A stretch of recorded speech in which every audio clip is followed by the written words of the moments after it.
Alrighty, we're going to do a cold start and a header temperature check on the SRT10 Ram. See what she sounds like cold. It's about 12-13 degrees Celsius.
Well, she's definitely firing on all cylinders.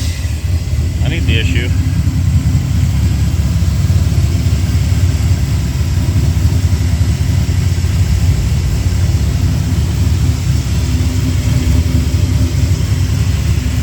Valve train sounds nice and smooth.